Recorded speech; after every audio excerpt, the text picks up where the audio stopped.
à 25% des couples se séparent dans les premiers mois après la naissance d'un bébé. Et ce chiffre est en progression constante. Cette statistique m'a bouleversée et m'a suscité plusieurs questionnements. Je vais discuter avec Gérard Fuentes, un maître sculpteur sur bois reconnu internationalement, qui croit que l'amour se cultive à chaque jour.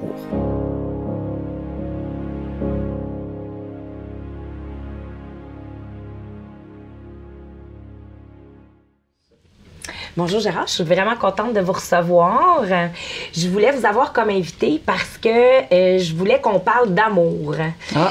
Hein? J'ai entendu parler que vous avez rencontré la femme de votre vie quand vous avez quitté votre pays. Est-ce que vous pouvez me parler un peu c'était quoi votre rencontre? OK, bon, je suis parti d'Algérie à cause de la guerre en 62, rentré en France parce qu'on était citoyen français, même en vivant en Algérie.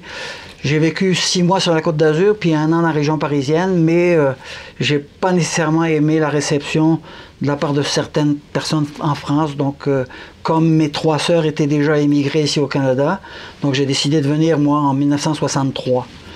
Et puis, bon, comment j'ai rencontré ma femme, c'est pour faire une histoire un peu plus courte, d'une grande histoire, c'est que j'étais membre d'un club de parachutistes à Montréal.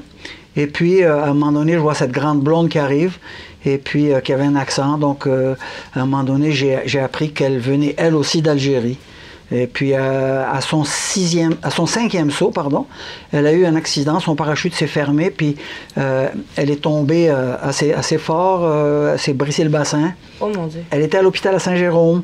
Et puis moi, comme c'était une compatriote, j'allais tous les soirs lui rendre visite, etc. Bref, et puis ça s'est terminé par qu'on est tombés en amour tous les deux. On s'est fiancés en 66 et on s'est mariés en 67. Et ça a duré 51 ans.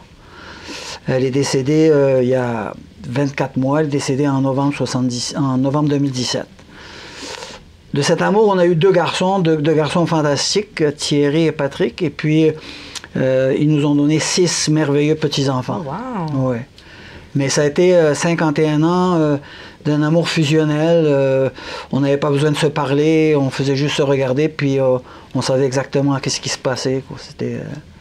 C'est quoi, vous pensez, la recette de cet amour fusionnel? Parce qu'on dit de nos jours, c'est dur, les couples se séparent, ils changent de partenaire comme ils changent à peu près de décor dans leur maison. C'est quoi, vous pensez, qui a fait en sorte que vous avez eu cet amour-là fusionnel pendant tant d'années? Écoutez, personnellement, moi, je pense que l'amour, ça se cultive. On n'attend pas tout simplement que ça arrive. Ça se cultive par des gestes quotidiens, ça se cultive par des mots, ça se cultive par des gestes, toutes sortes de choses. Puis, on avait justement cette chimie-là. Si jamais elle s'était levée avant moi, je descendais, tout de suite, c'est elle qui m'entourait de ses bras, qui me faisait un petit bisou, puis si c'était moi, c'était le contraire, quoi. Donc, c'est ces petites attentions là, qui font qu'à un moment donné, on cultive puis on entretient cet amour-là. Puis, si on a des problèmes, comme tout le monde, c'est sûr qu'à un moment donné, on peut avoir des problèmes, mais il s'agit aussi de se parler, puis il s'agit de trouver une solution à ces problèmes-là. Donc, on n'a jamais eu de chicane ou quoi que ce soit. J'ai jamais vraiment levé la voix, même si j'ai un ton de voix un peu plus haut que la normale. J'ai jamais vraiment levé la voix sur elle. Puis elle, pareil, écoutez, elle était d'une douceur incroyable. Ça fait que c'est un peu ça l'histoire, finalement. Ouais. Est-ce que, là, votre femme, elle a été malade? Elle a eu un cancer du sein en 98. Et puis, elle a eu donc une mastectomie. Puis ensuite, il y a une reconstruction qui s'est faite. Et puis, tout était correct. On voyageait énormément. Quand j'ai pris ma retraite, moi, en 2012, on a continué à voyager. On avait la chance d'avoir encore de la famille en Europe. Okay. Et puis d'avoir beaucoup d'amis. Donc, on allait en Europe, on allait en Floride l'hiver. On a fait Cuba, on a fait la République dominicaine, le Mexique, le Guatemala, le Costa Rica. On a fait pas mal tous les pays d'Amérique du Sud aussi. Donc, on a beaucoup voyagé. Excusez-moi, j'ai un blanc. Puis pour la maladie, comment vous avez trouvé ça? Bon, alors la maladie, ce qui s'est passé, c'est que, bon, ce qui est arrivé, c'est que en 2012, j'ai pris ma retraite. En 2013, il y a eu une rechute, mais pas cancer du sein, c'était les métastases du cancer du sein, mais qui sont revenus dans le sang et dans ses os en particulier. Donc, elle avait un cancer des os. Et là, l'oncologue lui a dit, je peux pas vous guérir, mais je peux vous stabiliser. Et bon, ça a été stabilisé super bien. Elle faisait de la chimio, mais elle faisait de la chimio par comprimé. Qu'elle pouvait faire à la maison. Donc, on s'en allait en vacances, elle prenait ses comprimés, puis bon, arrivée, peu importe en France ou peu importe dans quel pays, elle pouvait se soigner. Et puis, en 2015, il y a eu une rechute, mais là, ça a été le cancer des intestins, mais ça a été un peu plus grave. Donc, ils lui ont enlevé la moitié du côlon. Malgré ça, c'était une battante. Et puis, elle a réussi quand même à stabiliser ça. Elle a changé sa diète. Donc, elle devait manger plus souvent et moins parce que son intestin ne pouvait pas contenir autant. Et en 2017, on est parti en Floride au mois de février. On est revenu au mois de mars. On est passé un mois. Et là, elle ne se sentait pas tellement bien. Puis bon, il y a eu des tests qui ont été faits. Et c'était le cancer du foie, malheureusement. C'était le cancer terminal. Alors, ça a été la descente jusqu'au mois de novembre. Ouais. C'est là que ça a vraiment dégradé. Oui, s'il n'y a rien à faire, quand le foie est atteint, c'est un peu comme le pancréas. C'est des organes qui malheureusement, on ne peut pas les soigner, quoi. Ouais. Puis, est-ce que vous direz que ça va être l'amour de votre vie? Est-ce que vous vous laissez la chance de pouvoir retomber en amour? Bien, à 76 ans, là, j'ai pas l'impression que je vais avoir un coup de foudre demain, là. Mais ça a été... Parce que vous êtes en forme, vous êtes toutes beaux. Oui, bien, en forme tout beau. Vous avez besoin de lunettes, vous, là? En forme, oui. Je me maintiens en forme. Je vais au gym 3 fois par semaine, puis j'essaye de me garder en forme. Mais j'essaye pas de trouver une remplaçante. Bon, elle, ça a été. J'ai répondu à une question quand je l'ai vue. C'est est-ce que c'est elle que je veux pour être la mère de mes enfants? Et quand j'ai eu la réponse, bon, ben, c'était final. Aujourd'hui, bon, ben, c'est pas la même question que je me pose. Aujourd'hui, c'est plus, je me cherche une copine, une complice, quelqu'un avec qui voyager, quelqu'un avec qui partager, quoi, bref. Pour finir... Pour finir les quelques belles années qui nous restent, là. Ouais. Oui, puis vous aimez voyager. Vous avez une autre passion aussi? Oui. Oui, vous m'avez amené, je trouve ça fabuleux. C'est vous qui les avez créés, en fait? Oui, ben je fais de la sculpture sur bois. Ça fait à peu près 40 ans que je sculpte. J'ai commencé par sculpter peut-être un peu de l'art religieux, des bas-reliefs. Et vers 1998... j'ai découvert la sculpture des oiseaux, des canards. J'ai commencé par sculpter des canards. Ensuite, j'ai tourné un peu plus vers les rapaces, les aigles, les faucons, les éperviers, les chouettes, les hiboux. Et il y a peut-être 4-5 ans, bon, je me suis intéressé aux petits oiseaux chanteurs, donc je sculpte ça. J'ai eu la chance de gagner 4 fois le championnat du Québec de sculpture. Je participe aussi tous les ans au championnat mondial. Ça a lieu le dernier week-end d'avril à Ocean City, dans le Maryland. Et là encore, j'ai eu la chance de me classer plusieurs fois. Donc, ouais. C'est une vraie passion. Oui, c'est une vraie passion. Est-ce que vous avez de la difficulté à vendre vos créations? Parce que c'est des bijoux, on veut pas, c'est unique. Ben, écoutez, le canard que vous voyez là, c'est environ 700 heures. Ouh. Alors, 700 heures au salaire minimum, ça vous fait au-dessus de 7 000 $. Oui. Bon, cette sculpture va probablement se vendre aux alentours de 5 000, 5 500 $. Mais c'est pas monsieur tout le monde qui achète ça. Ce sont des collectionneurs. Donc, quand on va dans les expositions puis qu'on gagne, il y a des gens, des collectionneurs qui viennent puis qui prennent notre carte puis qui nous font des commandes à ce moment-là. Ouais. Parce que c'est des œuvres d'art, veut pas. Fait que il faut avoir une certaine clientèle c'est ça. Qui apprécie l'art. La clientèle, ce sont des gens qui sont amateurs d'art, justement, et qui veulent. Bon, j'ai eu des commandes d'un monsieur qui avait eu un accident et qui avait besoin d'une canne pour marcher. Et puis, il avait 2 chiens, des schnauzers géants. Et il voulait avoir une canne avec la tête du schnauzer. Donc, j'ai sculpté la tête du schnauzer. Puis, Puis depuis ce temps-là, bon, il doit avoir des amis qui ont des Schnauzer, puis ça fait 4-5 ans que je vends. Puis ça, est-ce que vous diriez que ça, c'est votre autre passion, dans le fond? Vous aimiez ça, faire des voyages avec votre femme, passer beaucoup de temps avec elle. Ça, c'était une façon de vous évader? C'est arrivé accidentellement, ça, la sculpture. Quand j'étais jeune, j'étais excellent en dessin. Je suis encore relativement bon en dessin. Et puis, à un moment donné, je dirais peut-être dans les années fin 60, début 70, on avait acheté notre première petite maison à Dollard-des-Ormeaux. Et comme je suis un bon bricoleur, j'avais fini mon sous-sol. Il me restait des morceaux de 2x3, 2x4. La voisine à côté, elle collectionnait les petits bonhommes de Saint-Jean-Port-Joli. Alors j'ai emprunté le petit bonhomme, puis je l'ai copié. Quand j'ai fini, elle m'a dit garde le mien, elle dit le tien est plus beau. Je me suis aperçu que j'avais peut-être un talent, puis j'ai suivi des cours ensuite avec des gens qui sont très connus au Québec. Georges Vincelli à Saint-Eustache, Marcel Dufour, Bob Como. Et puis ensuite, bon, j'ai suivi des cours aussi avec des gens un peu plus célèbres comme Floyd Schultz aux États-Unis, qui est champion sculpteur de rapaces. Wow. Donc, c'est comme ça qu'on se perfectionne, en regardant voir les autres faire. Oui. Puis en apprenant aussi, en les regardant faire, comment ils travaillent. Donc, on apprend beaucoup, non seulement en écoutant, mais aussi en regardant les gens travailler. En regardant les gens travailler. Ouais. Puis, il faut aussi un certain talent aussi pour aller rechercher les couleurs, parce que il y a... Oui, alors là, en peinture, est-ce que vous avez pris des cours comme peintre? Disons que j'étais relativement bon, sauf qu'à un moment donné, je me suis aperçu que j'étais légèrement daltonien. Alors, c'est là que ma première passion m'aidait.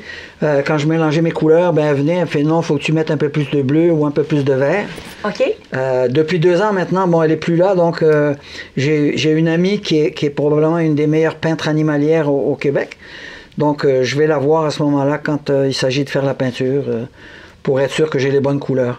Mais aujourd'hui, avec les tablettes, avec les ordinateurs, et puis avec les recherches qu'on fait sur Internet, quand je veux faire un oiseau en particulier, je vais aller rechercher sur Internet peut-être 100, 200 photos. Et à ce moment-là, je les ai sur ma tablette près de moi, donc je peux quand même avoir la couleur relativement proche. Ouais. Est-ce que vous diriez que c'est plus facile avec les outils technologiques? Ah ouais, Qu'est-ce ouais, que c'était ouais. dans le temps? Oui, bien sûr. Écoutez, moi, mes premiers oiseaux, mes premiers canards que j'ai faits, je les ai faits avec des ciseaux à bois, avec des gouges, avec des ciseaux en V, avec toutes sortes d'outils manuels. Et aujourd'hui, je travaille presque plus avec des outils manuels. Je travaille avec des outils rotatifs. Alors, il y a des machines qui tournent à peu près à 15 000 tours minute, avec toutes sortes de mèches. Même que pour faire le petit bec ici, puis les yeux, quand je vais chez le dentiste 2 fois par année, il me donne les mèches qui ne coupent plus pour les dents, il me les donne parce que moi, je les utilise pour couper le bois. Wow! Alors, c'est des toutes petites minuscules, puis bon, il faut qu'on s'invente aussi des outils jusqu'à un certain point, parce que pour aller faire ce détail, il n'y a pas vraiment d'outils qui existent, donc... Fait qu'en plus, il faut comme créer les outils pour arriver au résultat qu'on veut. Exactement, faut être un peu créatif. Ouais, faut être créatif. Ouais. Puis est-ce que vous, dans l'art, dans votre pays aussi, vous disiez que vous veniez d'Algérie, tout ça, est-ce que c'était une culture aussi dans votre pays? Pas la sculpture véritablement. Il y avait eu probablement de la sculpture parce qu'il y avait des ruines qui dataient de l'époque romaine, puis bon, il y avait eu de la sculpture définitivement. Mais moi, personnellement, non, j'étais... attiré par le dessin, donc je dessinais toutes sortes de choses. Puis comme j'étais passionné par les oiseaux déjà très jeunes, puis par l'aviation, tout ce qui volait, moi, ça m'intéressait. OK. Et puis donc, mes cahiers, puis mes livres, c'était plein d'avions, plein d'oiseaux, les dessins que je faisais à ce moment-là. Puis vous, dans votre métier, en général, est-ce que ça a toujours été dans les arts? Ah non, non, non. Si jamais je devais faire la liste, là, j'aurais peut-être besoin du Bottin de Montréal. Fait que c'était vraiment une passion. C'est une passion. Quand je suis arrivé au Canada, moi, je me suis dirigé dans la coiffure pour dames. Wow. J'étais coiffeur pour dames pendant 4 ans, sauf qu'à un moment donné, j'avais une allergie. J'ai été obligé de laisser tomber. Donc, j'ai repris mes études. Donc, ça a été l'université McGill pour apprendre l'anglais. Ça a été les HEC à Montréal, etc. Mais ma carrière, véritablement, ça a été surtout dans les commerces de détail. OK. Au niveau de la gestion, puis de l'administration des commerces de détail. Les 12 dernières années, de 2000 à 2012, j'étais pour Home Depot Canada. OK. Je m'occupais des prix de détail pour les magasins du Québec. Puis, veux pas, vous devez parler plusieurs langues, le fait que vous veniez d'un autre pays. Est-ce que vous avez toujours gardé cette langue-là? Ou, Non, l'arabe, je le parlais avec les petits copains dans la rue, quand on s'amusait. J'en ai encore pas mal d'expressions, mais je ne peux pas le parler couramment. OK. Je parle couramment le français, je parle l'anglais aussi, puis je parle assez bien l'espagnol aussi. Wow. Parce que mes parents sont d'origine espagnole. Et eux, quand ils voulaient parler puis qu'ils ne voulaient pas qu'on comprenne, ils parlaient en espagnol. C'est comme ça qu'on a voulu apprendre l'espagnol. J'adore. Exactement. Est-ce que vous diriez que vos parents avaient une complicité aussi grande que la vôtre avec votre femme? Est-ce que c'est de vos parents que vous avez appris ça, l'importance de cultiver l'amour? Peut-être pas nécessairement de mes parents, parce que mon papa, je ne l'ai pas connu beaucoup. Mon père était militaire, donc okay. Il n'était pas souvent à la maison. Quand il m'a connu, je pense que j'avais déjà quelques mois quand il m'a connu, bref. Mais surtout, quand il est parti à la guerre d'Indochine, la guerre que les Américains ont fait au Vietnam, avant ça, les Français avaient fait la guerre en Indochine. Il était parti en 53, j'avais 10 ans, et puis il est revenu en 55. Puis il est mort en 56, j'avais 13 ans quand il est décédé. Mais je l'ai vu par l'interrelation, peut-être dans la famille. La famille, on s'appelle, nous, la famille bisous, parce qu'on est toujours en train de se faire des bisous, justement. Même mes garçons qui ont 49 et 45 ans, quand je les rencontre, ben, je les embrasse parce que ce sont mes enfants. Puis on veut garder ça. Moi, j'ai trouvé ça beau. Vous dites, l'amour, ça n'arrive pas comme ça se cultive. Exact. Je pense que c'est quelque chose qu'on oublie de nos jours. On aimerait ça que ça soit peut-être plus instantané, on essaye de travailler peut-être un petit peu moins fort pour garder cet amour-là. Je sais pas si on veut pas travailler. Je pense pas qu'on ne veuille pas travailler. Je pense qu'on est plus occupé qu'autre chose, puis que probablement qu'on oublie. On recule il y a 40 ans, il y avait des femmes qui travaillaient sur le marché du travail, mais en général, la dame était à la maison plus souvent qu'aujourd'hui. Alors qu'aujourd'hui, les deux travaillent, puis les deux se partagent les tâches, mais les deux sont extrêmement occupés, puis peut-être qu'on oublie un peu ce côté-là, de se penser à soi. C'est peut-être un petit côté qu'on oublie. Parce que vous pensez à quelque part qu'il faut comme un bien-être quand même personnel pour être capable de redonner à l'autre? Est-ce que vous pensez que c'est ça c'est important de penser à soi? Parce que... Oui, en partant du principe qu'on ne peut pas donner ce qu'on n'a jamais reçu, c'est la même chose. Hein? Oui. Si vous ne l'avez pas en vous, vous ne pouvez pas le donner. Hein? Exact. Alors, c'est un peu ça. Et est-ce que c'est quelque chose que vous avez inculqué à vos garçons? Je pense que oui. Vous avez qu'à le demander à votre copine. Oui, elle est très heureuse. Je voulais vous demander aussi, par rapport à quand vous dites que vous avez quitté pour la guerre. Oui. Quand il y a eu la guerre, vous aviez quel âge? Oula, ça a commencé relativement de bonne heure. Je devais avoir peut-être, je sais pas, peut-être une dizaine d'années, quelque chose comme ça, quand ça a commencé en Algérie. Et puis ça a fini, j'avais 18 ans quand je suis parti en 62. Alors, OK, 8 ans de guerre, wow. Ah ouais, toute ma jeunesse a été passée durant la guerre, donc on n'avait pas la liberté que vous avez ici. On s'en va camper, on ne pouvait pas camper. Il fallait rester à l'intérieur de la ville, puis même il y a des moments où on avait ce qu'on appelait le couvre-feu. Donc à 7 heures le soir, il fallait être dedans, personne n'avait le droit de circuler dans les rues, etc. Bref. Fait que la famille veut pas était beaucoup plus confinée ensemble. C'est ça. Donc, on n'avait pas de télévision, donc il fallait faire des jeux, il fallait s'occuper. Ouais. Wow. Ouais. Puis vous êtes parti à l'âge de 18 ans. Est-ce que vous avez laissé votre famille derrière ou toute la famille? Non, moi je suis parti le premier probablement. Parce que disons que les événements, si on peut appeler ça, ça allait pas tellement bien. Donc ma mère avait peur pour moi, elle avait peur que je me fasse tuer parce que j'avais eu des amis de collège qui s'étaient fait poignarder dans la rue. Donc c'était gratuitement ou c'était par revendication? Écoutez, ça il faudrait commencer un débat politique. Oui, ça serait trop long. Ça serait peut-être un peu long. Mais disons qu'il y a eu une guerre d'indépendance qui s'est faite. Puis bon, les Algériens ne voulaient plus avoir de la France avec eux. Donc il y avait des attentats qui se produisaient. Mais les attentats, ils se produisaient par des éléments du FLN, qui étaient ceux qui se rebellaient, là. Est-ce que tous les musulmans étaient du FLN? Personnellement, je ne le pense pas. J'avais des copains de classe, moi, avec qui j'étais en cours à la journée longue, puis jamais j'aurais pensé qu'ils pouvaient être dangereux pour moi de les fréquenter. Mais à un moment donné, il fallait se faire une raison, il fallait partir. Bon, on est parti. Puis comment vous avez pris cette nouvelle-là? Est-ce que ça a été quelque chose de déchirant? Bien, ça a été déchirant parce que vous perdez, d'un seul coup, vous perdez tous les liens avec tous vos copains. Oui. Donc, imaginez-vous, vous avez 18 ans, puis ceux que vous fréquentez, ceux à qui vous téléphonez, que vous rencontrez le samedi, le dimanche, etc., que vous allez en party, ben, d'un seul coup, whoop, tout le monde est parti, puis vous ne savez pas où ils sont partis. Vous perdez tous vos repères. Ben, exact. Donc, fait que là, on les a, grâce à Internet, on en a retrouvé une gang. Ah, wow. Puis je les ai retrouvés il y a 5-6 ans, je les ai retrouvés. Ils font une réunion en France, dans une petite ville, et on s'est rencontrés il y a 5-6 ans, on était au-dessus de 150. Wow. On s'est retrouvés, puis maintenant avec Internet, on se parle presque tous les jours, bref. Fait que vous avez retrouvé vos vieux potes. On a retrouvé les copains, les copines, oui. Ouais. On en a perdu quelques-uns aussi, là, mais disons qu'on a retrouvé le noyau principal, on l'a retrouvé. Ouais. Puis vous diriez que la vie au Québec, elle est bonne? Elle est bonne, elle est merveilleuse, la vie au Québec. Écoutez, vous en rendez pas compte parce que vous n'avez pas connu autre chose, mais quand on a connu qu'autre chose puis qu'on vient ici, on l'apprécie vraiment.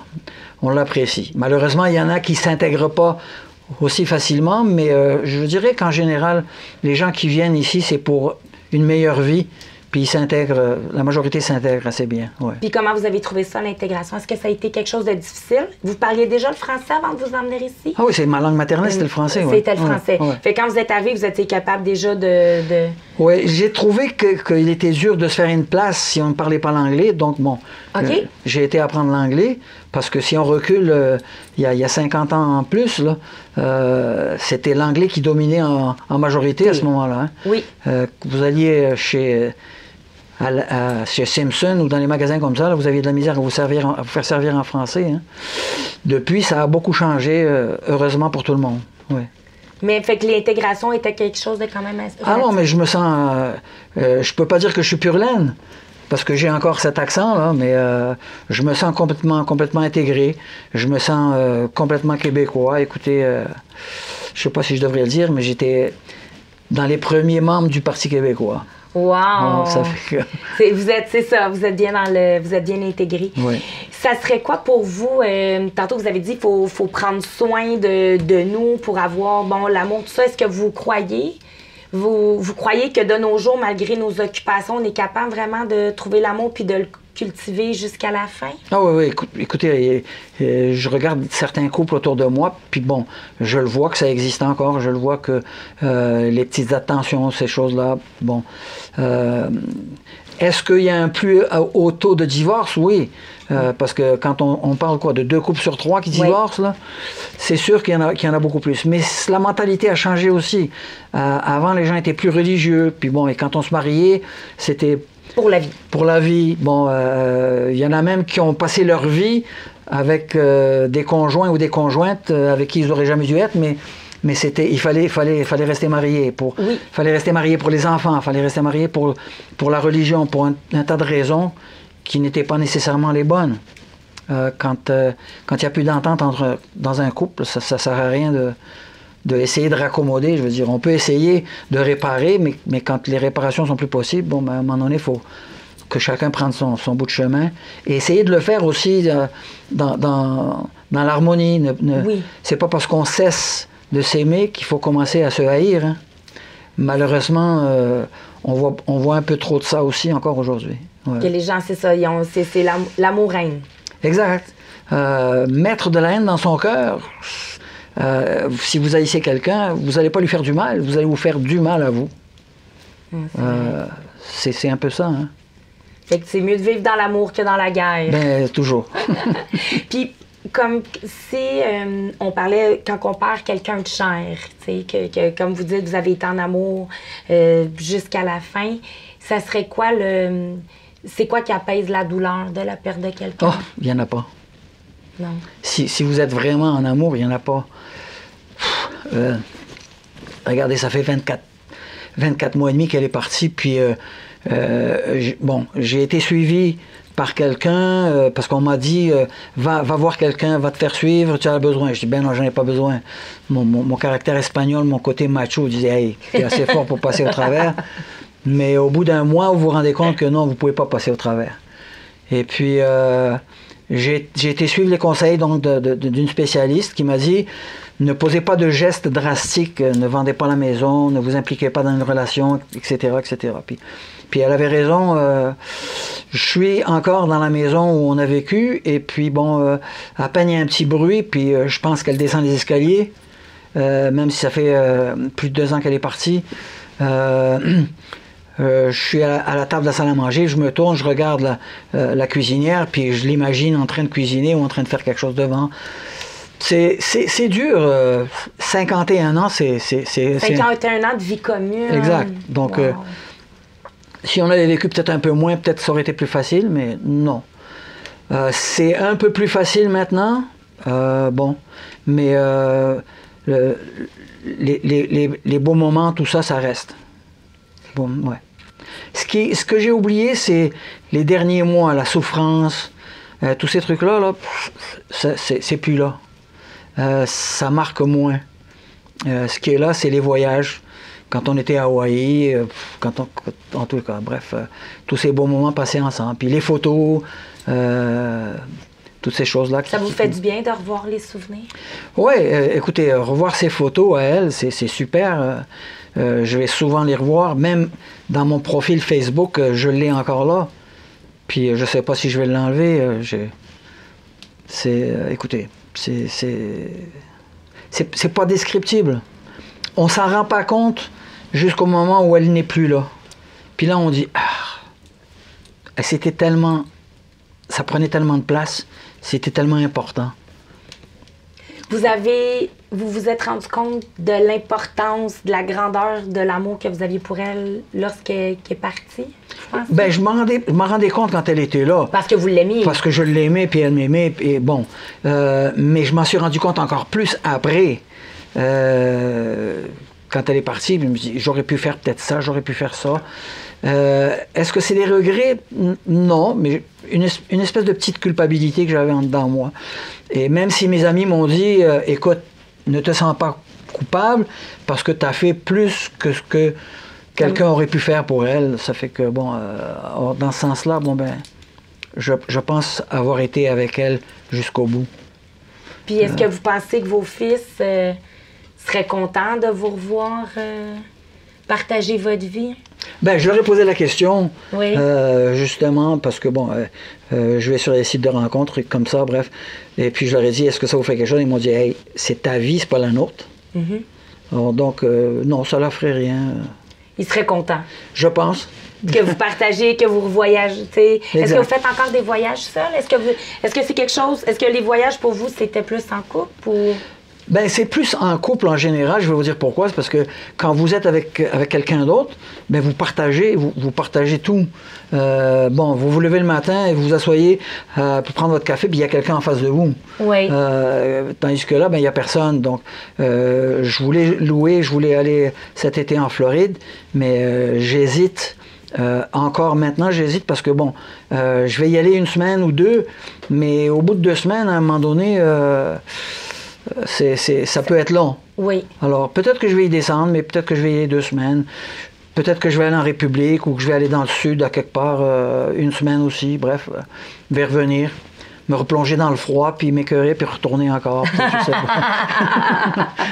Je vous remercie beaucoup, puis je vais prendre conseil sur vous. D'accord. Je vais cultiver mon amour pour être encore longtemps avec mon mari. Je vous remercie beaucoup. Mais ça s'achète pas chez Botanique, ça s'achète... dans son propre magasin. Là. Parfait. OK.